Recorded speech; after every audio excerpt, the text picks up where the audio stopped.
ខ្ញុំសូមជូនរិស័យប្រចាំថ្ងៃទី24 ខែ 10 ឆ្នាំ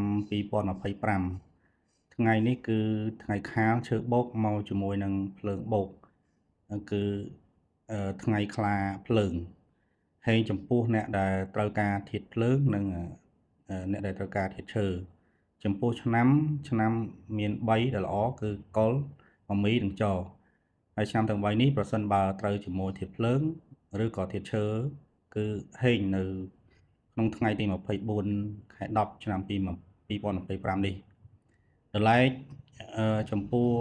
ឆ្នាំដែលឆុងនោះគឺឆ្នាំបូកកើតនៅក្នុងឆ្នាំ1108នេះចំពោះតែតួឆ្នាំដល់ឡែកតួខែតួថ្ងៃនិងតួម៉ោងគឺមានការឆុងដាច់ដライផ្សេងទៀតហើយមួយទៀតនោះគឺឆុងចំពោះអ្នកលាបពណ៌និយាយដើមឲ្យទោសនោះគឺគូស្នេហ៍របស់បូកហ្នឹងគឺម្សាញ់បាទខ្ញុំសូមបញ្ចប់คลิปតែត្រឹមនេះសិនសូមអរគុណ